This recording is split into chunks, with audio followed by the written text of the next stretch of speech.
Hello everyone, welcome to 360 Tamil. இன்னைக்கு இந்த வீடியோல நம்ம எந்த படத்தோட எக்ஸ்பிளனேஷன் பத்தி பார்க்க போறோம்னா மலையாள சினிமால இந்த வருஷம் வெளியான மாயவனம் அப்படின்ற படத்தை பத்தி தான் பார்க்க போறோம். 4 ஸ்டூடண்ட்டை வச்சு தான் இந்த படம் இருக்கும். இது ஒரு வித்தியாசமான த்ரில்லர் படம்னு சொல்லலாம். முடிவு நீங்க எதிர்பார்க்காத மாதிரி முடிச்சிருப்பாங்க. கண்டிப்பா உங்க எல்லாருக்குமே இந்த படம் பிடிக்கும் நம்புறேன். இந்த படத்தோட ஃபுல் எக்ஸ்பிளனேஷனுக்குள்ள போறதுக்கு முன்னாடி இந்த வீடியோக்கு ஒரு லைக் போடுங்க. அது மூலமா இந்த வீடியோ இன்னும் நிறைய பேர்கிட்ட கொண்டு போய் சேர்க்கப்படும். மேற்கொண்டு டைம் வேஸ்ட் பண்ணாம நம்ம நேரடியா படத்தோட ஃபுல் எக்ஸ்பிளனேஷனுக்குள்ள போயிடலாம். படத்தோட ஸ்டார்டிங் சீனே ஒரு மெடிக்கல் காலேஜ் நமக்கு காட்டுறாங்க. இன்னைக்கு தான் புது பேட்ச் வராங்க போல. இப்ப வேற ஒரு பேட்சை நமக்கு காட்டுறாங்க. இதுல இருக்க 4 பேர் தான் இந்த படத்துல முக்கியமான கேரக்டர்ஸா இருப்பாங்க. 2 பையன் 2 பொண்ணு. அவங்க பேரை போக போக நான் சொல்றேன். இப்ப வினோத்னு ஒரு சாரை காட்டுறாங்க. நான் சொன்ன 4 பேருமே இந்த சாருக்கு ரொம்ப க்ளோஸா இருப்பாங்க. அவர்கிட்ட ஃப்ரெண்டு கிட்ட பேசுற மாதிரிலாம் பேசிட்டு இருக்காங்க. அவர் புதுசா வந்திருக்க பசங்களை தான் பார்க்க போறாரு. எங்களுக்குமே ஒரு இன்ட்ரோ தாங்கன்ற மாதிரி சொல்லிட்டாங்க. சரின்ற மாதிரி இவர் ஏத்துக்கிறாரு. இப்ப அனாட்டமி கிளாஸ்க்கு இவங்களை கூட்டு வந்துடுறாரு. அங்க இருக்க பசங்க கிட்ட எல்லாம் சகஜமா பேசுறாரு. டாக்டர் ஆகணும்னு வந்திருக்க எல்லாருக்குமே இந்த கிளாஸ் மட்டும் கஷ்டமா இருக்கும், போக போக பழகிறோம்னு சொல்லிட்டாரு. ஏன்னா பாடி எல்லாம் பார்க்கணும்ல, அதனால தான் இந்த மாதிரி சொல்லிட்டு இருக்காரு. அதே சமயம் இந்த 4 பேரை பத்தி சொல்லிட்டாரு. இவங்க 4 பேருமே கமிட்டில முக்கியமான மெம்பர்ஸா இருப்பாங்க. அதுல ஒருத்தர் பேச ஆரம்பிக்கிறாரு. இவரோட பேரு சங்கு அப்படின்றது. உங்களுக்கு எந்த ப்ராப்ளமா இருந்தாலும் சரி என்கிட்ட நீங்க வந்து சொல்லலாம், நான் ப்ராப்ளத்தை சால்வ் பண்ணி வைக்கிறேன் அப்படின்ற மாதிரிலாம் சொல்லிட்டாரு. இதனால ஜூனியர் பசங்களாம் கிளாப் தட்டிட்டு இருக்காங்க. இவருமே சந்தோஷமா அங்க இருந்து கிளம்புறாரு. இப்பதான் புதுசா ஒரு பிரச்சனை வருது. இவங்க எல்லாருமே ஹாஸ்டல்ல தான் தங்குவாங்க. 7 மணிக்குள்ள படுத்துடணும் அப்படின்ற மாதிரி ஒரு ரூல்ஸை போட்டிருக்காங்க. இதை இவங்களால ஏத்துக்க முடியல. சங்கு இருக்கார்ல, நம்ம எல்லாம் சேர்ந்து ஒரு விஷயத்த பண்ணலாம் அப்படின்ற மாதிரி சொல்லிட்டாரு. இப்ப நைட்டு நேரம் 7 மணி ஆயிருது. எல்லாருமே படுக்க போங்கன்ற மாதிரி ரூம்குள்ள அமிச்சிட்டு இருக்காங்க. ஆனா பசங்க இருக்காங்கல்ல, நாங்க போராட்டம் பண்ண போறோம் அப்படின்ற மாதிரி ரூமை விட்டு மொத்தமா வெளியே வந்துடுறாங்க. சோ டீச்சர்ஸால கண்ட்ரோல் பண்ண முடியல. வந்த எல்லா பசங்களும் கிரவுண்ட்ல நின்று டார்ச் லைட் வெளிச்சத்தை அடிச்சிட்டு இருக்காங்க. இவங்க ப்ரொடெஸ்ட் மாதிரி இந்த இடத்துல பண்ணிட்டு இருக்காங்க. இந்த தகவல்லாம் டீனோட காதுக்கு வந்துருது. டீன் இருக்காரு பாத்தீங்களா, ஒரு குறிப்பிட்ட பசங்களை மட்டும் கூப்பிட்டு பேச ஆரம்பிக்கிறாரு. இந்த சங்குவை பொறுத்த வரைக்கும் முக்கியமான போஸ்டிங்ல இருப்பான். அதனால அவனை கூப்பிட்டு தான் பேசிட்டு இருக்காரு. எதுக்காக இந்த மாதிரிலாம் பண்ணிட்டு இருக்க, நிறுத்திரு அப்படின்ற மாதிரி சொல்லிட்டாரு. ஆனா சங்கு இதுக்கு ஏத்துக்க மாட்டாரு. இதனால டீன் இருக்கார்ல, நீங்க என்ன நினைக்கிறீங்கன்னு வினோத் கிட்ட கேக்குறாரு. சார், நம்ம வேணா ஒரு 9 மணி வரைக்கும் அலோவ் பண்ணலாம் அப்படின்ற மாதிரி வினோத் சாரும் சொல்லிட்டாரு. இதை கேட்டுட்டு இருக்க சங்கு இருக்கான்ல, அதெல்லாம் முடியாது, 10 மணி வரைக்கும் எங்களுக்கு டைம் வேணும் அப்படின்ற மாதிரி சொல்றான். இப்ப டீனா 9:30 வேணா வச்சுக்கலாம், 2 பேருமே பேசி முச்சுக்கலாம் அப்படின்ற மாதிரி சொல்லிட்டாரு. அதனால கடைசியில அந்த பையனும் ஏத்துக்கிறான். இதனால 9:30 மணி வரைக்கும் இருக்கலாம்ன்ற மாதிரி முடிவாயிருது. இதெல்லாம் மத்த டீச்சர்ஸ்க்கு சுத்தமா பிடிக்கவே மாட்டேங்குது. சங்கு கூட இருக்க பையனோட பேரு டைட்டஸ் அப்படின்றது. 2 பேருமே பயங்கரமா சந்தோஷப்படுறாங்க. வினோத் சார் தான் இவங்களுக்கு சப்போர்ட்டிவா இருந்திருப்பாரு. வேணும்ட்டே 9 மணின்னு சொல்லியிருப்பாரு. அது மூலியமா தான் 9:30 மணி வரைக்கும் இவங்களுக்கு டைம் கிடைச்சிருக்கு. இது சம்பந்தமாலாம் இவங்க வெளியே வச்சு பேசிட்டு இருக்காங்க. இவங்க விழிப்புணர்வு ப்ரோக்ராம் மாதிரி பண்ண போறாங்க. பப்ளிக் பிளேஸ்ல டான்ஸ் ஆடுற மாதிரி தான் பிளான் இருக்கும். அதுக்காக ரிஹர்சல் வேலை எல்லாம் போயிட்டு இருக்கு. நல்லபடியா பிராக்டிஸ் எடுங்கன்ற மாதிரி வினோதம் சொல்லிட்டாரு. இப்போ ஒரு பப்ளிக் பிளேஸ்ல இவங்க எல்லாருமே சேர்ந்த மாதிரி டான்ஸ் ஆடிட்டு இருக்காங்க. எல்லாருமே ஹைஜீனா இருக்கணும் அப்படின்ற மாதிரி சில விஷயங்களை சொல்லி தான் இவங்க டான்ஸ் பண்ணிட்டு இருக்காங்க. இப்ப டான்ஸ் பண்றதுல ஒரு பொண்ணை காட்டுறாங்கல்ல, இவங்க பேரு லட்சு அப்படின்றது. இவங்க தான் சங்குவோட லவ்வரா இருப்பாங்க. இந்த மாதிரி பொண்ணுங்க டான்ஸ் பண்ணிட்டு இருக்கிறத ஒரு குரூப்பை சேர்ந்தவங்க பார்த்துட்டு இருக்காங்க. அதுல ஒருத்தர் இருக்கான் பாத்தீங்களா, இந்த டான்ஸ் ஆடிட்டு இருக்க லட்சுக்கு பக்கத்துல வந்துடுறான். தப்பாலாம் அவங்கள டச் பண்றதுக்கு ட்ரை பண்றான். இதை புரிஞ்சுக்கிட்ட லட்சுவும் கோவப்பட்டு அவனை பிடிச்சி தள்ளி விடுறாங்க. அவனுமே திரும்பி இவங்களை நெருங்கி வந்துட்டு இருக்கான். அதுக்குள்ள இந்த இடத்துக்கு சங்குவும் ஃப்ரெண்ட்ஸும் வந்துடுறாங்க. என்னடா பண்ணிட்டு இருக்க போன்ற மாதிரிலாம் சண்டை போடுறாங்க. அந்த சண்டையில அந்த நபரோட வேஷ்டியை கழட்டி விட்டுறாங்க. அந்த நபருக்கு எல்லாரும் முன்னாடியும் ரொம்ப அசிங்கமா போயிருது. ஏமாலியே கை வச்சிட்டீங்களே, உங்களை விட மாட்டேன் அப்படின்ற மாதிரிலாம் கிளம்புறான். இப்ப வினோத் சாரும் சீக்கிரமா நம்ம இங்க இருந்து கிளம்பலாம் அப்படின்ற மாதிரி சொல்லிட்டு முதல்ல பசங்களாம் கிளம்பிடுறாங்க. சங்குவும் டைட்டஸும் மட்டும் அங்க இருக்க ஸ்பீக்கர் பாக்ஸ் எல்லாம் எடுத்து வச்சுட்டு கிளம்பலாம்னு நினைக்கிறாங்க. இவங்க கிளம்பலாம்னு நினைக்கும் போது அடி வாங்கின நபர் இருக்கான் பாத்தீங்களா, ஆட்கள் எல்லாம் கூப்பிட்டு வந்துடுறான். இப்ப வாடா சண்டைக்கு அப்படின்ற மாதிரிலாம் கூப்பிட்டு இருக்கான். தப்பு உங்க மேலதான், கிளம்புங்க அப்படின்ற மாதிரிலாம் சங்கு சொல்றாரு. ஆனா அந்த நபர் ஏத்துக்க மாட்டாரு. பொண்ணுங்க முன்னாடி சீனை போட்ட, இப்ப மட்டும் உனக்கு பயமா இருக்கா, இப்ப சண்டைக்கு வரியா இல்லையான்ற மாதிரிலாம் அந்த நபர் கேட்கிறாரு. கோவப்பட்ட சங்கு இருக்கான்ல, வரன்ற மாதிரி இறங்கி வந்து சண்டை போடுறான். நிறைய பேர் வந்தாலும் சரி, சங்கு தனியால எல்லாரையும் சமாளிக்கிறான். இந்த இடத்துல பெரிய ஃபைட்டே நடந்துட்டு இருக்கு. சங்கு எல்லாரையும் அடிச்சிட்டு இருக்கும் போது கரெக்டா போலீஸ் இந்த இடத்துக்கு வராங்க. போலீஸ் வராங்கன்னு தெரிஞ்சோன்னா அந்த கேங்க சேர்ந்தவங்க இங்க இருந்து கிளம்பிடுறாங்க. இப்ப வந்த போலீஸோ என்னாச்சு அப்படின்ற மாதிரிலாம் சங்கு கிட்ட கேக்குறாங்க. அதெல்லாம் ஒண்ணும் இல்ல சார், சின்ன பிரச்சனை அப்படின்ற மாதிரி சொல்றாரு. இவங்க டான்ஸ் ஆடும் போது வீடியோ எல்லாம் எடுத்திருப்பாங்க. அந்த சமயம் தானே சண்டை நடந்தது. அந்த சண்டையும் வீடியோ எடுத்திருப்பாங்க. அதுல ஒருத்தனோட லுங்கி இவர் கழட்டி விட்டாரு பாத்தீங்களா, அது எல்லாமே இப்ப சோசியல் மீடியால பரவ ஆரம்பிக்குது. அந்த நபருக்கு ரொம்ப அசிங்கமா போயிருது. அப்படியே கட் பண்ணி இவங்களோட ஹாஸ்டல்ல நமக்கு காட்டுறாங்க. நைட்டு நேரம் போலீஸுங்களாம் மொத்தமா வந்துடுறாங்க. அந்த சங்கு எங்கன்ற மாதிரி முழுசா தேடிட்டு இருக்காங்க. இப்ப சங்குவையும் அவரோட ஃப்ரெண்டு டைட்டஸையும் அரெஸ்ட் பண்ணி கூட்டு போக பாக்குறாங்க. இதெல்லாம் பசங்களுக்கு தெரிஞ்சு பசங்க மொத்தமா வந்துடுறாங்க. எங்களை மீறி எல்லாம் கூட்டு போக முடியாது அப்படின்ற மாதிரி போலீஸ் கிட்டே பிரச்சனை பண்றாங்க. அப்படி பிரச்சனை பண்ணவங்க போலீஸ் ஜீப்பா அந்த இடத்துல உடைச்சிடுறாங்க. இதனால இங்க இருக்க ஆபீசர் பயங்கரமா டென்ஷன் ஆயிடுறாரு. மறுநாள் டீன் கிட்ட பேசுறதுக்காக வந்துடுறாரு. லுங்கி கலண்டு ஒரு நபர் அசிங்கப்பட்டாரு பாத்தீங்களா, அவர் ஒரு அரசியல்வாதிக்கு வேண்டியவரா இருப்பாரு, அவர் தான் கண்டிக்கணும் அப்படின்ற மாதிரி சொல்லியிருப்பாரு. நான் கூட்டிட்டு போய் அவங்க கிட்ட பேச வச்சு இந்த ப்ராப்ளத்தை முடிச்சிருப்பேன், பசங்க தான் அலோவ் பண்ணாம இப்படி பண்ணிட்டாங்க, இன்னமும் இந்த பசங்களுக்கு ஆபத்து இருக்கு, ஒரு வாரம் மட்டும் பத்திரமா பாத்துக்கோங்க, நான் அதுக்குள்ள பேசி ப்ராப்ளத்தை முடிக்கிறேன் அப்படின்ற மாதிரி இன்ஸ்பெக்டர் சொல்றாரு. டீனோ சரின்ற மாதிரி ஏத்துக்கிட்டு இன்ஸ்பெக்டர் அனுப்பி வச்சிடுறாரு. அந்த கேங்கை சேர்ந்தவங்க இந்த பசங்களை அடிக்கிறதுக்கான வாய்ப்பு இருக்கு, அதனால டீன் என்ன பண்றதுன்னு யோசிக்கிறாரு. இந்த டீனுக்கு ஒரு ஹோட்டல் தெரியும், அந்த ஹோட்டல்ல இருக்க நபர்கிட்ட பேசிடுறாரு. நீங்க 4 பேருமே ஒரு வாரம் மட்டும் அந்த ஹோட்டல்ல போய் ஸ்டே பண்ணுங்க, எல்லா பிரச்சனையும் முடிஞ்சதுக்கு அப்புறம் கூப்பிடுறேன்னு சொல்லிட்டாரு. இந்த பையனும் ஏத்துக்கிறான். இப்ப இந்த பையன் கிட்ட ஃப்ரெண்ட்ஸ் என்னாச்சுன்னு கேக்குறாங்க. இவன் எதுவுமே சொல்லாம சோகமா இருக்கான். என்னடா சஸ்பெண்ட் பண்ணிட்டாங்களா அப்படின்ற மாதிரிலாம் கேட்டுட்டு இருக்காங்க. இந்த ஷங்கு சோகமா இருக்க மாதிரி ஃப்ரெண்ட்ஸை ஏமாத்திட்டு தான் இருக்கான். இப்ப சிரிக்க ஆரம்பிச்சிடறான். சிரிச்சவன் என்ன சொல்றான்னா, ஒரு வாரம் ஜாலியா நம்ம டைமை ஸ்பெண்ட் பண்ண போறோம்னு சொல்றான். மத்த ஃப்ரெண்ட்ஸுமே பயங்கரமா சந்தோஷப்படுறாங்க. இவங்க 4 பேருமே தேவையான திங்ஸ் எல்லாம் எடுத்து வச்சுக்கிறாங்க. இதுல 3 பேரோட பேரை சொல்லிட்டேன்னு நினைக்கிறேன். மீதி இருக்க ஒரு பொண்ணோட பேரு மாலு அப்படின்றது. இவங்க 4 பேருமே பெஸ்ட் ஃப்ரெண்ட்ஸா இருப்பாங்க. அதே சமயம் ஷங்குவும் இந்த லட்சுவும் லவ் பண்றவங்களா இருப்பாங்க. இவங்க 4 பேருமே ஜூஸ் குடிக்கிறதுக்காக ஒரு இடத்துல வண்டியை நிறுத்துறாங்க. மாலு இருக்காங்கல்ல, வீடியோ எடுக்கிறதுக்காக கொஞ்சம் தள்ளி போயிடுறாங்க. பசங்க 2 பேருமே பக்கத்துல துணிலாம் இருக்கிறத பாக்குறாங்க. அதை பார்க்கலாம் அப்படின்ற மாதிரி அந்த இடத்துக்கு தள்ளி போயிடுறாங்க. சோ இந்த இடத்துல லட்சு மட்டும் தான் தனியா இருக்காங்க. லட்சு அங்க இருக்க குருன்ற ஒரு நபர் பாத்துக்கிட்டே இருக்கான். இப்ப கடற்கரை நபர் கிட்ட பேசுற மாதிரி இவங்க கிட்ட பேச ட்ரை பண்றான். இவங்க கண்டுக்காத மாதிரி அமைதியா இருந்துட்டு இருக்காங்க. இதனால குரு பக்கத்துல வந்துடுறான். என்ன ஃப்ரெண்ட்ஸ் கூட ட்ரிப்புக்கு வந்திருக்க போல, பக்கத்துல தான் என்னோட ரூம் இருக்கு, வரியான்ற மாதிரிலாம் கேக்குறான். கோவப்பட்ட இவங்களும் புடிச்சு தள்ளி விடுறாங்க. பதிலுக்கு அவன் சண்டை போடுறதுக்காக வரான். இதெல்லாம் பார்த்துட்டு இருக்க ஃப்ரெண்ட்ஸ் இருக்காங்கல்ல, குரு கூட வந்து சண்டை போடுறாங்க. குரு அடி வாங்குறாருன்னு தெரிஞ்சோன்னா அவரோட ஃப்ரெண்ட் இந்த இடத்துக்கு வந்துடுறாரு. அவர் பேரு முகில் அப்படின்றது. அவர் என்னடா பண்ணிட்டு இருக்கீங்க அப்படின்ற மாதிரிலாம் இவங்களை தடுத்து சண்டை போடுறாரு. அப்பன்னு பார்த்து முகிலுக்கு போன் கால் வருது. முக்கியமான கால் போல, அதனால கிளம்பலாம் அப்படின்ற மாதிரி சொல்லிட்டாரு. இவங்க 2 பேருமே இங்க இருந்து கிளம்பிடுறாங்க. நடந்த விஷயத்தினால சங்கு செம்மையா அப்செட் ஆயிடுறாரு. எங்க போனாலும் பிரச்சனை பண்ணிக்கிட்டே இருப்பியா, ஒன்னால தான் தேவையில்லாம பிரச்சனையில மாட்டிருக்கோம், ஏற்கனவே மாட்டிருக்க பிரச்சனை பத்தாதுன்னு இப்ப வேற ஒரு பிரச்சனை பண்ணிருக்க அப்படின்ற மாதிரிலாம் சொல்லிட்டாரு. இப்ப ஜீப்ல எல்லாருமே சேர்ந்த மாதிரி வந்துட்டு இருக்காங்க. என்ன நடந்தது சொல்லுன்னு கேக்குறது. அவங்க எந்த பதிலுமே சொல்ல மாட்டாங்க. என் பிரச்சனை தானே, நானே பாத்துக்கிறேன் அப்படின்ற மாதிரிலாம் சொல்லிட்டாங்க. இந்த மாதிரி இவங்க வந்துட்டு இருக்கும் போது திரும்பி அவனுங்க 2 பேர் ஃபாலோ பண்ண ஆரம்பிக்கிறாங்க. என்ன ஃபாலோ பண்ணி வராங்க அப்படின்ற மாதிரி சங்கு பயப்படுறாரு. ஜீப்பை நிறுத்த வேணாம் அப்படின்ற மாதிரி இவர் பாட்டுக்கு போய்கிட்டே இருக்காரு. லட்சுவும் வண்டியை நிறுத்துன்னு சொல்லிட்டாங்க. அதெல்லாம் வேணாம் அப்படின்ற மாதிரி சங்கு பாட்டுக்கு வண்டியை ஓட்டிட்டு இருக்காரு. நான் தான் நிறுத்துன்னு சொல்றேன்ல அப்படின்ற மாதிரி கோவமா சொல்றாங்க. இவர் வண்டியை நிறுத்திடுறாரு. நானே இந்த ப்ராப்ளத்தை சால்வ் பண்ணிக்கிறேன் அப்படின்ற மாதிரி பேசுறதுக்காக போறாங்க. முகில பார்த்த மாதிரி தான் பேச ஆரம்பிக்கிறாங்க. இந்த குரு கொஞ்ச நேரத்துக்கு முன்னாடி இவங்க கிட்ட தப்பா பேசினா பாத்தீங்களா, அந்த விஷயத்தெல்லாம் புரிய வச்சிடுறாங்க. இந்த மாதிரி உங்க அக்கா கிட்டயோ தங்கச்சி கிட்டயோ பேசி இருந்தா சும்மா இருப்பீங்களா அப்படின்ற மாதிரிலாம் கேக்குறாங்க.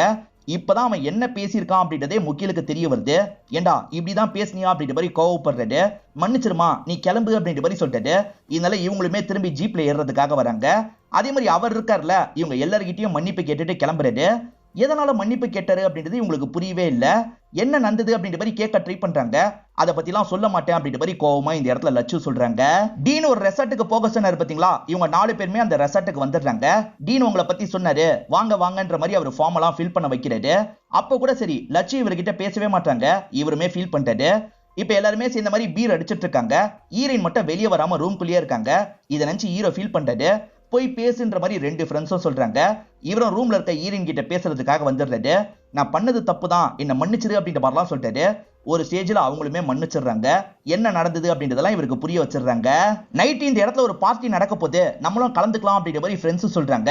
இவங்க 2 பேருமே ஏத்துக்கிறாங்க. இப்ப நைட்டு பார்ட்டியில எல்லாருமே ஜாலியா டான்ஸ்லாம் பண்ணிட்டு இருக்காங்க. இவங்க காலையில பைக்ல 2 பேரை பார்த்தாங்கல்ல, அந்த 2 பேர் இந்த இடத்துக்கு வந்திருக்காங்க. அந்த 2 பேருமே ட்ரக் எல்லாம் சப்ளை பண்ற வேலை தான் பார்த்துட்டு இருக்காங்க போல. இப்ப அங்க இருக்கவங்களுக்கு எல்லாம் ட்ரக்கை தந்துட்டு இருக்காங்க. அதே சமயம் டைட்டஸையும் கூப்பிட்டு பேசுறாங்க. எங்க கிட்ட இந்த மாதிரி ஒரு ட்ரக் இருக்கு, உனக்கு வேணுமா அப்படின்ற மாதிரிலாம் கேக்குறாங்க. ஹீரோவும் ஹீரோயினும் ரூம்குள்ள வந்துடுறாங்க. இப்ப 2 பேருமே ரொமான்ஸ் எல்லாம் பண்ணிட்டு இருக்காங்க. அப்படி ரொமான்ஸ் பண்ணிட்டு இருக்கும் போது யாரோ கதவை வேகமா தட்டுறாங்க. யாரா இருக்கும் அப்படின்ற மாதிரி இவங்க 2 பேருக்குமே பயம் வருது. இப்ப பொறுமையா கதவு கிட்ட வந்து திறக்கிறாங்க. பார்த்தா இவங்க ஃப்ரெண்ட்ஸ் 2 பேர் தான் வந்திருக்காங்க. வந்த டைட்டஸ் இருக்கார்ல, அந்த ட்ரக்கை பத்தி சொல்லிட்டாரு. அதுக்கு பேரு பூஸ்டரா, நம்ம சரக்கு கூட கலந்து அடிச்சா செம்மையா இருக்குமா அப்படின்ற மாதிரி சொல்லிட்டாரு. அவனுங்க 2 பேர் கிட்டியா அதெல்லாம் வேணான்ற மாதிரி இந்த இடத்துல ஹீரோ சொல்லிட்டாரு. டே, அவனுங்க தான் ஃப்ரெண்ட்ஸ் மாதிரி மாறிட்டாங்கல்ல, வாங்கிக்கலாம், நல்லா இருக்கும் அப்படின்ற மாதிரி எல்லாருமே சொல்லிட்டாங்க. ஹீரோ கிட்ட தான் காசு இருக்கு. ஹீரோவும் வாங்கு அப்படின்ற மாதிரி ஃப்ரெண்டு கிட்ட காசை தந்துடுறாரு. ஹீரோயினுக்கு சொந்தக்காரங்க கிட்ட இருந்து கால் வந்திருக்கும். பேசிட்டு வந்தவங்களோட முகமே மாறிடுது. என்னாச்சு அப்படின்ற மாதிரி எல்லாருமே கேட்டுட்டு இருக்காங்க. என் அத்தைக்கு உடம்பு முடியலையா, எனக்கு கஷ்டமா இருக்கு அப்படின்ற மாதிரிலாம் சொல்லிட்டு இருக்காங்க. சரி கவலைப்படாது அப்படின்ற மாதிரி ஹீரோவும் ஆறுதல்லாம் சொல்லிட்டு இருக்காரு. அப்பதான் டைட்டஸ் சரக்கு அடிக்கிறதுக்காக வாங்கிட்டு வந்திருக்காரு. ஆனா இவங்க சொன்ன விஷயத்தினால எல்லாருமே கொஞ்சம் அப்செட்டா இருக்காங்கல்ல. எதுனாலும் காலையில பாத்துக்கலாம் அப்படின்ற மாதிரி முடிவெடுத்துறாங்க. பசங்களும் படுக்கிறதுக்கு போயிடுறாங்க. மறுநாள் காலையிலேயே ஹீரோ கொஞ்சம் அப்செட்டா இருக்காரு. நம்ம ஜாலியா என்ஜாய் பண்ணலாம்னு வந்தோம், அத்தைக்கு வேற முடியலன்னு சொல்றா, இப்ப என்ன பண்றது அப்படின்ற மாதிரிலாம் கேட்டுட்டு இருக்காரு. அப்ப மாலு இந்த இடத்துக்கு வந்துடுறாங்க. ஒரு பிரச்சனையும் கிடையாது, அவ நார்மல் நிலைமைக்கு வந்துட்டா, நம்ம கிளம்பலாம் அப்படின்ற மாதிரி சொல்றாங்க. சரி, இவங்க 4 பேருமே சுத்தி பார்க்க போலான்னு நினைக்கிறாங்க. நைட்டு மட்டையானதுல நிறைய பேர் இன்னும் மட்டையாகி தான் இருக்காங்க. அதெல்லாம் கண்டுக்காம இவங்க 4 பேருமே ஜீப்ல கிளம்பிட்டு இருக்காங்க. ஃபால்ஸ் மாதிரியான ஒரு பகுதிக்கு போலான்ற மாதிரி தான் யோசிக்கிறாங்க. போற வழியிலேயே டைட்டஸ் பீர் எல்லாம் குடிச்சிட்டு இருக்காரு. இவங்க வந்துட்டு இருக்க வழியில போலீஸ் செக்அப்லாம் நடக்குது. டே பீரை மறைச்சு வை அப்படின்ற மாதிரி ஹீரோவும் சொல்லிட்டாரு. இப்ப கான்ஸ்டபிள் இருக்காருல, இவங்க பீர் வச்சிருக்கிறத பாத்துட்டாரு. இறங்கி வந்து இன்ஸ்பெக்டர் கிட்ட பேசுங்க அப்படின்ற மாதிரிலாம் சொல்லிட்டு இருக்காரு. அப்ப இன்ஸ்பெக்டரே இவங்க கிட்ட பேசுறதுக்காக வந்துட்டு இருக்காரு. இன்ஸ்பெக்டரை ஈரினுக்கு நல்லா தெரியுது. ஏன்னா இன்ஸ்பெக்டர் இருக்காரு பாத்தீங்களா, ஈரின் அம்மாவோட ஃப்ரெண்டா தான் இருந்திருப்பாரு. அங்கிள் நீங்க தானே அப்படின்ற மாதிரி பேசுறாங்க. என் பேர் எப்படி உனக்கு தெரியும்னு கேக்குறாரு. நான் இவங்களோட பொண்ணு தான், என் அம்மா கூட சேர்ந்து தான் நீங்க காலேஜ் எல்லாம் படிச்சீங்க அப்படின்ற மாதிரி சொல்லிட்டாங்க. அது சரி, அம்மா நல்லா இருக்காங்களா அப்படின்ற மாதிரி அவர் கேக்குறாரு. நான் மெசேஜ் எல்லாம் கூட அனுப்புனேன், ரிப்ளைவே வரல அப்படின்ற மாதிரி சொல்லிட்டாரு. அம்மா கொஞ்சம் பிஸியா இருந்தாங்க, அதனால தான் ரிப்ளை பண்ணல, நான் ரிப்ளை பண்ண சொல்றேன் அப்படின்ற மாதிரி சொல்லிட்டாங்க. மறக்காம சொல்லுமா அப்படின்ற மாதிரி அவரும் பேசுறாரு. நீங்க எல்லாம் கிளம்பலாம் அப்படின்ற மாதிரி இவங்க எல்லாரையும் அனுப்பி விடுறாரு. காலேஜ் டைம்ல அம்மாவை சுத்தி சுத்தி வந்திருப்பாரு. அம்மாக்கு மெசேஜ் பண்ணவும் ட்ரை பண்ணிருப்பாரு. அம்மா அந்த மெசேஜை காமிச்சுதான் இவரை பத்தி சொல்லியிருப்பாங்க. எப்படியோ தப்புச்சிட்டோம் அப்படின்ற மாதிரிலாம் பேசிக்கிட்டே வந்துட்டு இருக்காங்க. இவங்க நினைச்ச மாதிரியே ஃபால்ஸ் இருக்கிற ஒரு இடத்துக்கு வந்துடுறாங்க. இங்க அடிச்சா நல்லா இருக்கும் அப்படின்ற மாதிரி அந்த பூஸ்டரை சேர்த்துக்கிறாங்க. அடிச்சு பார்ப்போம் அப்படின்ற மாதிரி எல்லாருமே சரக்கு அடிக்கிறாங்க. செம்ம எஃபெக்டிவா இருக்கும்ன்ற மாதிரி அவங்க சொல்லியிருப்பாங்க. அந்த மாதிரிலாம் எஃபெக்டே இல்ல. என்னமோ செம்ம போதியா இருக்கும்னு சொன்னேன், அந்த மாதிரிலாம் இல்லவே இல்ல, காசு தான் வேஸ்ட்ன்ற மாதிரி டைட்டஸ் கிட்ட சொல்றாங்க. அவன் அப்படி சொன்னா நான் என்ன பண்றது அப்படின்ற மாதிரி டைட்டஸ் கேக்குறாரு. இப்ப பாட்டை சத்தமா வச்சு இவங்க எல்லாருமே ஜாலியா டான்ஸ் பண்ணிட்டு இருக்காங்க. அப்பதான் தேனி மொத்தமா வர மாதிரி ஹீரோக்கு தெரியுது. தேனி வந்துட்டு இருக்கு, நம்ம ஓடிடலாம் அப்படின்ற மாதிரி சொல்லிட்டாரு. எதனாலன்னு தெரியல, தேனி இவங்களை நோக்கி வந்துட்டு இருக்கு. இவங்க எல்லாருமே தெரிச்சு ஓடுறாங்க. இப்ப ரொம்ப தூரம் ஓடி வந்து வேற ஒரு ஃபால்ஸ் இருக்கிற இடத்துக்கு வந்துடுறாங்க. இங்க கொஞ்ச நேரம் படுத்து ரெஸ்ட் எடுக்கலாம் அப்படின்ற மாதிரி எல்லாருமே படுத்து ரெஸ்ட் எடுத்துட்டு இருக்காங்க. அப்பன்னு பார்த்து இந்த மாலுக்கு ஒரு சவுண்ட் கேக்குது. அங்க யாரோ இருக்காங்க போல, நம்ம போய் பார்க்கலாம் அப்படின்ற மாதிரி சொல்லிட்டாங்க. இதனால எல்லாருமே பாக்குறதுக்காக போயிட்டு இருக்காங்க. அப்படி வந்து பார்க்கும்போது மிலிட்டரி ட்ரெஸ் போட்ட மாதிரி ஒருத்தர் மீன்லாம் பிடிச்சிட்டு இருக்காரு. இப்ப அவர்கிட்ட இவங்க எல்லாருமே பேச ஆரம்பிக்கிறாங்க. உங்க பேர் என்ன அப்படின்ற மாதிரிலாம் கேட்டுட்டு இருக்காங்க. அவரும் என்னோட பேரு கண்ணையா அப்படின்ற மாதிரி சொல்லிட்டாரு. என்ன மீனெல்லாம் பிடிச்சிட்டு இருக்கீங்கன்னு கேக்குறாங்க. இன்னைக்கு என்னோட ஒய்ஃபோட நினைவு நாள், அதனால தான் மீனெல்லாம் பிடிச்சிட்டு இருக்கேன், நீங்களும் கொஞ்சம் ஹெல்ப் பண்ணுங்க அப்படின்ற மாதிரி சொல்லிட்டாரு. இவங்க ஹெல்ப் பண்றது மூலியமா நிறைய மீனை பிடிச்சிடுறாரு. என் வீட்டுக்கு வாங்கன்ற மாதிரி இவங்களை கூட்டு போறாரு. இங்கதான் இன்டர்வல போடுறாங்க. அவர் கூட்டிட்டு போற ஒரு வழியில டென்ட் இருக்கு. இத பாக்குற பசங்க எல்லாருமே டென்ட்டுக்குள்ள வந்து பாக்குறாங்க. இங்கேயே கூட நைட்டு ஸ்டே பண்ணலாம் போல அப்படின்ற மாதிரிலாம் பேசிட்டு இருக்காங்க. அப்பன்னு பார்த்து யானை கத்துற மாதிரி சவுண்ட் கேக்குது. பசங்க எல்லாருமே மிரண்டு போய் வெளியே வராங்க. இந்த இடத்துக்குள்ள ஒரு யானை நடமாடிட்டு இருக்கு, கவலைப்படாதீங்க, நான் உங்க கூட இருக்கேன்ல, நான் பாத்துக்கிறேன்னு சொல்லிட்டாரு. சரி வாங்க வீட்டுக்கு போவோம்னு சொல்லிட்டாரு. இவங்க எல்லாருமே இந்த பெரியவரை ஃபாலோ பண்ண ஆரம்பிக்கிறாங்க. இவர் வீட்டுக்கு போற வழியில நிறைய டிராப்லாம் இருக்கு, பார்த்து வாங்கன்ற மாதிரி கூட்டு போறாரு. இந்த டிராப் எல்லாம் மிருகங்களை பிடிக்கிறதுக்காக தான் வச்சிருக்கன்ற மாதிரி சொல்லிட்டாரு. பசங்களுமே ரொம்ப ஜாலியா பேசிக்கிட்டே வராங்க. ஏறக்குறைய அவரோட வீட்டுக்கிட்ட வந்துடுறாங்க. திடீர்னு வித்தியாசமா இருக்க ஒரு நபர் இருக்கார்ல, இவங்களை நெருங்கி வேகமா வராரு. பசங்க எல்லாருமே பயந்துடுறாங்க. பசங்க பயப்படுறாங்கல்ல, உள்ள போடா அப்படின்ற மாதிரி அதட்டி சொல்லிட்டாரு. அவனும் உள்ள போயிடுறான். இவன் என்கிட்ட வேலை பாக்குறவன், பயப்படாதீங்க அப்படின்ற மாதிரி கண்ணையா சொல்லிட்டாரு. வேலை பாக்குறவனா, அடிமை மாதிரி வச்சிருக்காரு அப்படின்ற மாதிரி பசங்க எல்லாருக்குமே லைட்டா டவுட்லாம் வருது. இதுக்கு முன்னாடி ஜாலியா பேசினவங்களோட முகம்லாம் மாறிடுது. இப்ப வீட்டுக்குள்ள கூட்டு வராரு. வீட்டுல பார்த்தா வெடி மருந்தெல்லாம் நிறைய வச்சிருக்காரு. என்ன இவ்வளவு வெடி மருந்து வச்சிருக்காரு, ஏதோ தப்பா இருக்கு அப்படின்ற மாதிரிலாம் பசங்க எல்லாருமே யோசிக்கிறாங்க. அவங்களுக்குள்ள எல்லாம் பேசிட்டு இருக்காங்க. அப்ப கண்ணையா இருக்காருல, வாங்க ஒரு இடத்த காட்டுறேன் அப்படின்ற மாதிரி கூட்டிட்டு வந்து ஒரு இடத்த காட்டுறாரு. இந்த இடத்துல தான் இன்னைக்கு நைட்டு பூஜை பண்ண போறேன் அப்படின்ற மாதிரி சொல்லிட்டாரு. நார்மல் பூஜைக்கு அந்த மாதிரி இடம்லாம் தேவையில்லை, ஏதோ வித்தியாசமான பூஜை பண்ண போறாரு அப்படின்ற மாதிரி பசங்க லைட்டா இந்த இடத்துல பயப்பட ஆரம்பிக்கிறாங்க. அதுக்கு பூவெல்லாம் தேவை, எனக்காக பூவெல்லாம் எடுத்துட்டு வரீங்களான்னு கேக்குறாரு. அதுக்கு என்ன, எடுத்துட்டு வரோம் அப்படின்ற மாதிரி அங்க இருந்து தள்ளி வந்துடுறாங்க. திரும்பி போலாமா வேணாமா அப்படின்ற மாதிரிலாம் யோசிக்கிறாங்க. இப்படி பேசிக்கிட்டே வந்துட்டு இருக்கும் போதுதான் ஒரு பொண்ணு கத்துற மாதிரி சவுண்ட் கேக்குது. உடனே அந்த இடத்துக்கு போனன்ற மாதிரி 4 பேருமே அந்த இடத்துக்கு வராங்க. பார்த்தா ஒரு சின்ன பொண்ணை தான் லாக் பண்ணி வச்சிருக்காங்க. அந்த லாக்கெல்லாம் இவங்க கழட்டி விடுறாங்க. யார் இப்படி பண்ணான்னு கேக்குறாங்க. அந்த பொண்ணால பேச முடியாது போல. அந்த பொண்ணு எதுவுமே பேசாம வேகமா ஒரு குழி இருக்கிற இடத்துக்கு கூட்டு போறா. அந்த குழிக்குள்ள பார்த்தா வேற ஒருத்தங்கள லாக் பண்ணி வச்சிருக்காங்க, வாயும் அடிச்சு வச்சிருக்காங்க. அவங்களை எப்படியாவது காப்பாற்றணும் அப்படின்ற மாதிரி இந்த 4 பேருமே யோசிக்கிறாங்க. இப்ப குழிக்குள்ள சங்கு தான் இறங்குறாரு. அப்படி இறங்கினவரை அந்த லேடியை மேல தூக்கிடுறாரு. அதுக்கப்புறம் அவருமே மேல ஏறி வந்துடுறாரு. இந்த லேடி பேசுறாங்க. இந்த லேடியோட தங்கச்சியா தான் அந்த சின்ன பொண்ணு இருந்திருப்பா. என்ன கல்யாணம் பண்ணியே தீரணுன்றதுக்காக பத்ரா தான் இப்படி பண்ணா அப்படின்ற மாதிரி இந்த அக்கா சொல்றாங்க. பத்ரா யாருன்றதே உங்களுக்கு தெரியல. இப்ப திடீர்னு யாரோ அம்பெல்லாம் வச்சு இவங்களை அட்டாக் பண்ணிட்டு இருக்காங்க. இந்த சின்ன பொண்ணு தப்பிச்சு ஓட பாக்குறா. அப்ப அந்த சின்ன பொண்ணோட தொண்டையிலேயே ஒரு அம்பு இறங்கிருது. அந்த சின்ன பொண்ணு அதே இடத்துல இறந்து போயிடுறா. இத பாக்குற அக்கா இருக்காங்கல்ல, பயங்கரமா இந்த இடத்துல ஃபீல் பண்ணிட்டு இருக்காங்க. இந்த இடத்துக்கு பத்ரா அப்படின்ற நபர் வரான். வந்த பத்ரா இருக்கான்ல, நான் உன்னை கல்யாணம் பண்ணிக்கணும், ஒழுங்கா என் கூட வான்ற மாதிரிலாம் கூப்பிடுறான். அந்த அக்காவும் வரமாட்டேன்னு வீம்பு பண்ணிட்டு இருக்காங்க. கோவப்பட்ட அவன் இருக்கான் பாத்தீங்களா, ஜடியை பிடிச்சி இழுத்துட்டு போயிட்டு இருக்கான். இவங்க 4 பேர் அவன் கண்டுக்கவே மாட்டான். ஆனா இவங்க 4 பேர் அந்த அக்காவை காப்பாத்தணும்னு நினைக்கிறாங்க. இதனால சங்கு இருக்காரு பாத்தீங்களா, அந்த பத்ரா கூட சண்டை போடுறது. 2 பேருமே ஈக்குவலா சண்டை போட்டுட்டு இருக்காங்க. அந்த அக்காவுமே ஹெல்ப் பண்றதுக்கு ட்ரை பண்றாங்க. ஒரு ஸ்டேஜ்ல சங்கு இருக்கார்ல, அவனை லாக் பண்ணிடுறாரு. ஏன்டா இப்பெல்லாம் பண்ணிட்டு இருக்க, நிறுத்து அப்படின்ற மாதிரிலாம் சொல்றாரு. நான் ஏன் பண்ணிட்டு இருக்கேன்றத சொல்றேன் அப்படின்ற மாதிரி அவனும் சொல்றான். சரி பேசுவான்னு பார்த்தா சடனா மறைச்சு வச்சிருக்க கத்தி எடுத்து இவர் அட்டாக் பண்றதுக்கு ட்ரை பண்றான். அப்பயுமே சரி ஹீரோ தடுத்து சண்டை போடுறாரு. இந்த மாதிரி சண்டை போட்டுட்டு இருக்கும் போது கரெக்டா அக்கா இருக்காங்கல்ல, ஒரு தூக்கு கயிறை வச்சு அவனோட கழுத்தை லாக் பண்ணிடுறாங்க. அது மூலியமா அவனை தரன்னு இழுத்துட்டு போறாங்க. இப்போ ஒரு மரத்து மேல அந்த கயிறை போட்டு எக்கி அந்த கயிறை பிடிக்கிறாங்க. இப்ப இழுத்து அவனை தூக்குல மாற்ற மாதிரிலாம் தொங்க விட்டுட்டு இருக்காங்க. இதை பார்த்துட்டு இருக்க சங்கு இருக்கார்ல, அவர் செத்துருவாரு, விடுங்க விடுங்கன்ற மாதிரி சொல்றான். அவனா சாக வேண்டியவன் தான், சாகட்டும் அப்படின்ற மாதிரி அவங்க இழுத்துக்கிட்டே இருக்காங்க. ஒரு ஸ்டேஜ்ல பத்ரா இறந்துடுறாரு. தங்கச்சி இறந்து போனதை நினைச்சு இந்த அக்கா பயங்கரமா ஃபீல் பண்ணிட்டு இருக்காங்க. என் அண்ணன் வந்திருந்தா இது எதுவுமே நடந்திருக்காது அப்படின்ற மாதிரிலாம் சொல்லிட்டு இருக்காங்க. இந்த 4 பசங்களும் சப்போர்ட்டிவா கூட உட்காந்துருக்காங்க. அப்பதான் இந்த இடத்துக்கு முக்கில் வராரு, அதாவது பைக்ல வந்த நபர் வராரு. அவர் தான் இவங்களோட அண்ணன் போல. அவர் என்ன சொல்றாருன்னா, இந்த பேக் முழுக்க காசு இருக்கு, இது மூலியமா நம்ம வேற எங்கேயாவது போயிடலாம் அப்படின்ற மாதிரி சொல்லிட்டு இருக்காரு. அநியாயத்துக்கு பத்ரா தங்கச்சியை கொன்னுட்டான் அப்படின்ற மாதிரிலாம் இந்த அக்கா சொல்லிட்டு இருக்காங்க. இந்த மாதிரி பேசிட்டு இருக்கும் போது ரைபிள் கன்னை வச்சு யாரோ சுட ட்ரை பண்றாங்க. இந்த முகில் இருக்கார்ல, எல்லாரையும் ஒளிய வச்சிட்டு இருக்காரு. அவர் கையில ஒரு பேக் இருக்குல்ல, அத பசங்க கிட்ட தராரு. எப்படியாவது என்னோட தங்கச்சியை காப்பாத்துங்க அப்படின்ற மாதிரிலாம் சொல்லிட்டு இருக்காரு. அப்பன்னு பார்த்து அவர் மேல புல்லட் பட்டு ரத்தம்லாம் தெரிக்குது. மாலு மேல அந்த பிளட் எல்லாம் பட்டு அவங்க மயங்க ஆரம்பிச்சிடுறாங்க. ஃப்ரெண்ட்ஸ் எல்லாம் மாலுக்கு என்னாச்சு ஏதாச்சு அப்படின்ற மாதிரி பார்த்துட்டு இருக்காங்க. இப்பதான் ஷூட் பண்ண நபர் சிரிச்சுக்கிட்டே வராரு. இவர் தான் முகிலோட பாஸ் போல. இவரை ஏமாத்தி தான் அவன் காசை எடுத்துட்டு வந்திருக்கான் போல. அது மட்டும் இல்லாம முகில் கூட குருன்னு ஒருத்தன் இருந்தான்ல, இப்ப பாஸ் கூட வந்துடுறான். அவனுங்க 2 பேரோட டார்கெட் பேக் மட்டும் தான். ஒழுங்கா பேக தாண்ட மாதிரி அந்த அக்கா கிட்ட இருந்து புடிங்கிட்டு இருக்காங்க. இப்ப வாங்கிட்டு அங்க இருந்து கிளம்பலாம் நினைக்கிறாங்க. இந்த அக்கா இருக்காங்கல்ல, விடக்கூடாது, அதை பறிக்கணும்ன்ற மாதிரிலாம் ட்ரை பண்ணிட்டு இருக்காங்க. கோவப்பட்ட அந்த பாஸ் அக்காவை ஷூட் பண்ணி அந்த இடத்துல கதையை முடிச்சிடுறாரு. பாஸ் இந்த 4 பேரையும் விட்டு போலாம் தான் நினைக்கிறாரு. ஆனா இந்த குரு இருக்கான்ல, இந்த பொண்ணு தான் என்ன அடிச்சா, இந்த பொண்ணையும் கூட்டு போலாம் அப்படின்ற மாதிரி சொல்றான். இப்ப பாஸோட மனசு மாறிடுது.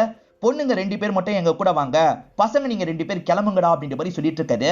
ஆனா ஹீரோ கேட்காம பிரச்சனை பண்ண ஆரம்பிக்கிறாரு. நீ போலன்னு வச்சுக்கோ, ஷூட் பண்ணிடுவேன் அப்படின்ற மாதிரிலாம் அவர் சொல்லிட்டாரு. ஆனா ஹீரோ சட்டுன்னு அவரை அடிச்சு அவர் கையில இருக்க ரைஃபிளை புடிங்கி அவரையே மிரட்ட ஆரம்பிக்கிறாரு. இப்ப அந்த பாஸுக்கு ரொம்ப பயமா இருக்கு. ஏதாவது பண்ணுன்னு குரு கிட்ட சொல்லிட்டு இருக்காரு. குரு இருக்கான்ல, பேக் கிடைச்சா போதுன்ற மாதிரி எடுத்துட்டு ஓடுறான். இதனால பாஸ் செம்மையா அப்செட் ஆயிடுறாரு. மறைச்சு வச்சிருக்க கண்ணை வச்சு ஷூட் பண்ணலான்னு பாஸ் நினைக்கிறாரு. அதுக்குள்ள ஹீரோ ஷூட் பண்ணிடுறாரு. இதனால பாஸ் இந்த இடத்துல இறந்து போயிடுறாரு. ஹீரோ கைக்கு கன் வந்தது பாத்தீங்களா, அப்பயே 2 பொண்ணுங்களையும் ஓடி போங்கன்ற மாதிரி சொல்லியிருப்பாரு. இப்ப அந்த 2 பொண்ணுங்க எங்க ஓடி போனாங்கன்னு கண்டுபிடிக்கணும் அப்படின்ற மாதிரி இவங்களும் பின்னாடியே ஓடிட்டு இருக்காங்க. அப்படி ஓடி வந்துட்டு இருக்கும் போது அந்த குருவை பாக்குறாங்க. குரு கொடூரமான முறையில இறந்து போயிருக்கான். அதே மாதிரி அந்த காசு இருக்கு பாத்தீங்களா, கீழே எல்லாம் சிந்தி இருக்கு. இவனை யாரு கொன்னது அப்படின்ற மாதிரி இவங்க 2 பேருமே பாக்குறாங்க.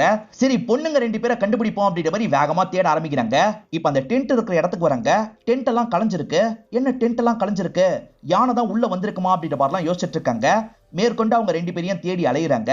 இப்ப அந்த கண்ணையா இருக்கிற வீட்டுக்கிட்டே வந்துடுறாங்க. பார்த்தா அந்த வீட்டுக்குள்ளதான் 2 பொண்ணுங்களும் காயப்பட்ட மாதிரி இருக்காங்க. இப்ப இந்த 2 பசங்க இருக்காங்கல்ல, எந்திரிங்க எந்திரிங்க அப்படின்ற மாதிரிலாம் கூப்பிட்டுக்கிட்டே இருக்காங்க. மாலு கிட்ட இருந்து சுத்தமா அசைவே இல்ல. ஆனா ஈரின் லைட்டா முழிக்க ஆரம்பிக்கிறாங்க. இப்ப முழிச்ச ஈரின் கிட்ட என்னாச்சு அப்படின்ற மாதிரிலாம் பசங்க கேட்டுட்டு இருக்காங்க. அந்த பெரியவர் தான் இப்படி பண்ணாரு அப்படின்ற மாதிரி இவங்களும் நடந்த விஷயத்த சொல்ல ஆரம்பிக்கிறாங்க. ஈர ஓட சொன்னோன்னே இவங்க 2 பேருமே ஓடி இருப்பாங்க. கண்ணையாவை பாக்குறதுக்காக போலான்ற மாதிரி கண்ணையா இருக்கிற இடத்துக்கு வந்திருப்பாங்க. அப்பயுமே அவன் இருக்கான் பாத்தீங்களா, இவங்களை நெருங்கி வந்திருப்பான். ஆனா கண்ணையாவை இடத்துக்கு போன்ற மாதிரி அவனை அனுப்பி விட்டுருப்பாரு. என்னாச்சு அப்படின்ற மாதிரி இவங்க 2 பேரையும் ரூம்குள்ள கூட்டு வந்துடுறாரு. கூட்டு வந்தவர் கதவை சாத்துறாரு. ஏன் கதவெல்லாம் சாத்துறீங்க அப்படின்ற மாதிரி கேக்குறாங்க. ஏன்னா இன்னைக்கு நைட்டு உங்க 2 பேரையும் பலி கொடுக்க போறேன், அது மூலியமா எனக்கு சக்தி கிடைக்கும் அப்படின்ற மாதிரி சொல்லிட்டாரு. பேய் கிட்ட இருந்து தப்பிச்சு பிசாசு கிட்ட மாட்டிக்கிட்டோம் போலன்னு யோசிக்கிறாங்க. இவர்கிட்ட இருந்து தப்பிக்க ட்ரை பண்றாங்க. இந்த நபரும் விடாம சண்டை போட்டுட்டு இருக்காரு. அந்த சண்டையில இவர் மாலுவை பிடிச்சி கீழே தள்ளுவாரு. இவங்க யாரகடமா ஒரு இடத்துல போய் இடிச்சிருப்பாங்க. தலையில இருந்து ரத்தமா ஊத்தி அவங்க இறந்து போயிருப்பாங்க. ஈரினும் வீக்கான மாதிரி கீழே விழுந்துருவாங்க. அப்ப அந்த கண்ணையா இருக்காரு பாத்தீங்களா, ஒரு புகையை அவங்க மேல போடுறாரு. அது மூலியமா அவங்க அந்த இடத்துல மயங்கிடுறாங்க. இதை பத்திலாம் பிரசன்ட்ல ஈரின் சொல்லிட்டு இருக்காங்க. அப்பதான் அவர் வர மாதிரி சவுண்ட் கேக்குது. திரும்பி பார்த்தா கண்ணையாவும் அந்த அசிஸ்டன்ட்டும் வந்துட்டு இருக்காங்க. ஹீரோ செம்மையா டென்ஷனா வராரு. உன்னை விட மாட்டேன்டா அப்படின்ற மாதிரி பக்கத்துல கண்ணையாவை அடிக்கிறதுக்காக வராரு. அதுக்குள்ள இந்த அசிஸ்டன்ட் இருக்கான்ல, ஹீரோவை போட்டு பயங்கரமா அடிச்சிட்டு இருக்கான். ஹீரோ தான் தைரியமா சண்டை போடுவாரு. அந்த டைட்டஸ் இருக்கான்ல, இங்க இருந்து தப்பிச்சு ஓடிடுவான். இப்ப சண்டை போட்ட ஹீரோவை இவங்க 2 பேர் சேர்ந்து லாக் பண்ணிடுறாங்க. கண்ணையா இருக்காரு பாத்தீங்களா, ஹீரோக்கும் அந்த புகையை போட்டு விடுறாரு. அதனால ஹீரோ இந்த இடத்துல மயங்கிடுறாரு. இப்ப திடீர்னு போலீஸ் ஜீப் இந்த இடத்துக்கு வருது. காலையில ஒரு இன்ஸ்பெக்டரை பார்த்தாங்க பாத்தீங்களா, அந்த இன்ஸ்பெக்டரும் அசிஸ்டன்ட்டும் தான் வராங்க. போலீஸ் வராங்கன்னு தெரிஞ்சோன்னா கண்ணையா கன் எடுத்துறாரு. அந்த கன்னை வச்சு அந்த 2 போலீஸையும் ஷூட் பண்றாரு. சோ வந்த 2 பேருமே இந்த இடத்துல இறந்து போயிடுறாங்க. இப்ப கண்ணையா இருக்காருல, தப்பிச்சு போனா அந்த டைட்டஸை பிடிக்கணும்னு யோசிக்கிறாரு. இப்ப காட்டு பகுதியில நடந்து வந்துட்டு இருக்காரு. அந்த பகுதியை பத்தி இவருக்கு தானே தெரியும். பொறுமையா வந்துட்டு இருக்காரு. தெரியாம டைட்டஸ் பாட்டுக்கு வேகமா ஓடிட்டு இருக்கான். தெரியாதனமா ஒரு பொறியில காலை வச்சிடறான். அந்த பொறியினால ஒரு ஷார்ப்பான ஆயுதம் இவரோட வயிற்றுல குத்தி இவர் இறந்து போயிடுறாரு. இப்ப டைட்டஸ் பாடியை இந்த கண்ணையா பாத்துறாரு. அங்க இருந்து அவனை இழுத்துக்கிட்டே வந்துட்டு இருக்காரு. அப்படி இழுத்துக்கிட்டே ஜீப் இருக்கிற இடத்துக்கு வராரு. பார்த்தா அங்க ஹீரோ தான் இருக்காரு. போலீஸ் கன் இருக்குல்ல, அதை வச்சு இந்த கண்ணையாவை ஷூட் பண்றாரு. கண்ணையா சுதாரிக்கிறதுக்கு முன்னாடி ஷூட் பண்ணிடுறாரு. இப்ப ஈரனை காப்பாத்தணும் அப்படின்ற மாதிரி அந்த கதை உடைக்கிறாரு. கதை உடைச்சு உள்ள வந்தா ஈரன் தற்கொலை பண்ணிருக்காங்க. தப்பிக்க வாய்ப்பு இல்லைன்னு பயந்துதான் தற்கொலை பண்ணிருப்பாங்க. இதை பாக்குற ஹீரோவும் ஃபீல் பண்றாரு. அவசரப்பட்டு எதுக்காக இப்படி பண்ண அப்படின்ற மாதிரிலாம் அவங்களை பிடிச்சி அழுதுட்டு இருக்காரு. அப்பதான் வெளியே இருந்து சவுண்ட் கேக்குது. என்ன சவுண்ட் அப்படின்ற மாதிரி இவர் வெளியே வராரு. இவர் ஷூட் பண்ணதுல கண்ணையாக்கு காயம் மட்டும் தான் ஏற்பட்டிருக்கும். அந்த காயத்தோட கண்ணையா இருக்காரு பாத்தீங்களா, அந்த இடத்துல பூஜை எல்லாம் பண்ணிட்டு இருக்காரு. ஏதோ டான்ஸ் ஆடுற மாதிரி தான் பண்ணிட்டு இருக்காரு. ஈரன் செத்து போயிட்டாங்கல்ல, அந்த கோவமா ஓடி வந்துட்டு இருக்காரு. அதுக்குள்ள கண்ணையாவோட அசிஸ்டன்ட் தடுத்து சண்டை போட பாக்குறான். இவர் கண்ணையா அசிஸ்டன்ட் மேலேயும் டென்ஷனா இருப்பாரு. கொடூரமா அவனோட கதையை முடிச்சிடுறாரு. இப்ப பூஜை பண்ணிட்டு இருக்க கண்ணையா கூட சண்டை போடுறதுக்காக வராரு. ஒரு ஸ்டேஜ்ல கண்ணையாவோட கதையை முடிச்சிடுறாரு. இப்ப கண்ணையாவோட பாடி அந்த இடத்துல இருக்குல்ல, அந்த இடத்தையே கொளுத்தி விடணும் அப்படின்ற மாதிரி இவரும் கொளுத்தி விடுறாரு. நம்ம இங்க இருந்து கிளம்பலாம் அப்படின்ற மாதிரி நடக்க ஆரம்பிச்சிருப்பாரு. இந்த இடத்துல தான் ஒரு ட்விஸ்டை ரிவீல் பண்றாங்க. ஹீரோ நல்லா தூங்கிட்டு இருக்கும் போது கண்ணையா இருக்கார்ல, எந்திரின்ற மாதிரி எழுப்பி விடுறாரு. ஹீரோவை மட்டும் கிடையாது, மத்த 3 பசங்களையும் கண்ணையா தான் எழுப்பி விட்டுருப்பாரு. இவங்க எல்லாருமே சேர்ந்து ஒரு ட்ரக் எடுத்தாங்கல்ல, அதோட தாக்கத்தினால தான் இவங்க தூங்கியிருப்பாங்க. அப்பதான் கற்பனையில இவங்களுக்கு இந்த மாதிரிலாம் தோணிருக்கும். குறிப்பா ஹீரோக்கு தோணுனதை மட்டும் தான் நமக்கு காமிச்சிருப்பாங்க. மத்த ஃப்ரெண்ட்ஸுக்கும் ஏறக்குறைய இதே மாதிரி தான் தோணிருக்கும். ஏற்கனவே அவங்க வாழ்க்கையில பிரச்சனை இருக்கு பாத்தீங்களா, இந்த பிரச்சனையே மைண்ட்ல யோசிச்சுட்டு இருக்கிறதுனால இதை விட பெரிய பிரச்சனையில மாட்டியிருந்தா எப்படி இருக்கும்ன்ற மாதிரி தான் இவங்களுக்கு தோணிருக்கும். அதை தான் நமக்கு காமிச்சிருப்பாங்க. இப்ப கண்ணையா மேல கூட இவங்க சந்தேகப்படுறாங்க. இவர் உண்மையிலேயே மோசமான நபரா இருப்பாரான்னு யோசிக்கிறாங்க. நடந்து போயிட்டு இருக்க கண்ணையா திரும்பி ஒரு பார்வை பாக்குறாரு. இவங்க 4 பேருமே ஷாக்கிங்கா அவரை கவனிச்சிட்டு இருக்காங்க. இதோடயே இந்த படத்தை நமக்கு முடிச்சிடுறாங்க. இப்ப நிறைய ட்ரக் கேசஸ் பத்தி எல்லாம் நமக்கு காமிச்சிட்டு இருக்காங்க. ட்ரக் எடுக்கிறவங்களோட மனசு ஒரு நிலையில இருக்காது. என்னென்னமோ அவங்க யோசிக்க வாய்ப்பு இருக்கு. அதனால நிறைய பிரச்சனை ஏற்பட வாய்ப்பு இருக்குன்ற மாதிரி காமிக்கிறாங்க. இதோடயே இந்த படத்தை நமக்கு முடிச்சிடுறாங்க. இந்த படம் உங்க எல்லாருக்குமே பிடிச்சிருக்கோம் நம்புறேன். இந்த வீடியோ உங்களுக்கு பிடிச்சிருந்ததுன்னா லைக் பண்ணுங்க, கமெண்ட் பண்ணுங்க, மறக்காம 360 தமிழ் சேனலை சப்ஸ்கிரைப் பண்ணுங்க. தொடர்ச்சியா இந்த மாதிரி வீடியோக்கள் வந்துகிட்டே தான் இருக்கும்.